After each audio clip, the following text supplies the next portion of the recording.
കേരളത്തിന്റെ വികസന പ്രക്രിയയിൽ നിർണായകമായ പങ്കുവഹിക്കുന്ന അതിഥി തൊഴിലാളികളെ അധിക്ഷേപിക്കുന്ന തരത്തിൽ ബഹുമാനപ്പെട്ട മുഖ്യമന്ത്രി കഴിഞ്ഞ ദിവസം നിയമസഭയിൽ നടത്തിയ പ്രസ്താവന അതിഥി തൊഴിലാളികളെ അപമാനിക്കുന്നതാണ്.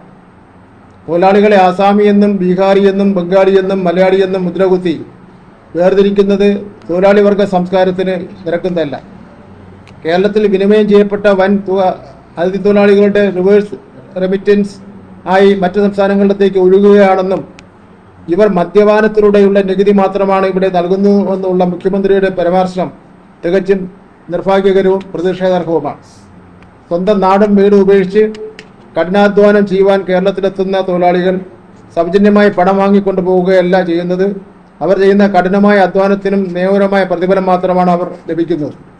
കേരളത്തിലെ നിർമ്മാണ മേഖല, അടിസ്ഥാന സൗകര്യ വികസനം, കൃഷി തുടങ്ങിയ ഒട്ടനവധി മേഖലകൾ ഇന്ന് അതിഥി തൊഴിലാളികളുടെ അധ്വാനത്തെ കൂടി ആശ്രയിച്ചാണ് നിലനിൽക്കുന്നത്.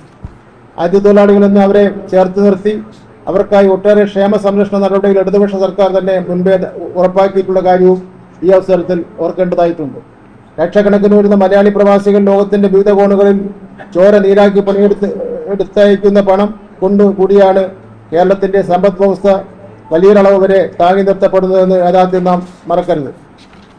മറ്റു നാടുകളിൽ മലയാളികൾ ജോലി ചെയ്യുന്നതിനെ അഭിമാനത്തോടുകൂടി കാണുകയും നമ്മുടെ നാട്ടിൽ പണിയെടുക്കാൻ വരുന്ന സഹോദരങ്ങളെ സാമ്പത്തിക ബാധ്യതയായി ചിത്രീകരിക്കുകയും ചെയ്യുന്നത് ഇരട്ടത്താപ്പാണ്. ഇന്ത്യയിലെ ഏത് പൗരനും രാജ്യത്തെ എവിടെയും ജോലി ചെയ്യുവാനും നിയമാനുസൃതമായ വേതനം കൈപ്പറ്റുവാനും ഭരണഘടനാപരമായ അവകാശമുണ്ട്. അധ്വാനിക്കുന്ന ജനവിഭാഗങ്ങളെ വിഭജിച്ചുകൊണ്ടുള്ള ഇത്തരം നിരീക്ഷണങ്ങൾ കേരളത്തിന്റെ തൊഴിൽ സംസ്കാരത്തിന് ചേർന്നതല്ല. വിപണിയിലെ പണലഭ്യത കുറവിനും സാമ്പത്തിക പ്രതിസന്ധിക്കും കാരണം തൊഴിലാളികളല്ല, മറിച്ച് കേന്ദ്ര സർക്കാരിന്റെ തെറ്റായ നയങ്ങളും സംസ്ഥാനത്തിന്റെ വിഭവ സമാഹരണത്തിലെ പാളിച്ചകളുമാണ്. തൊഴിലാളികളെ വംശീയമായോ പ്രാദേശികമായോ വേർതിരിച്ച് കാണുന്ന നാടിനെ നിരക്കാത്ത ഇത്തരം പ്രസ്താവനകൾ ഉടനടി പിൻവലിച്ച് ബഹുമാനപ്പെട്ട മുഖ്യമന്ത്രി തിരുത്തുവാൻ തയ്യാറാകണം. അതിഥി തൊഴിലാളികളുടെ അവകാശങ്ങളും അന്തസ്സും സംരക്ഷിക്കുവാൻ ജനാധിപത്യ സമൂഹം ഒന്നാകെ മുന്നോട്ട് വരണമെന്നും CITU ആവശ്യപ്പെടുകയാണ്.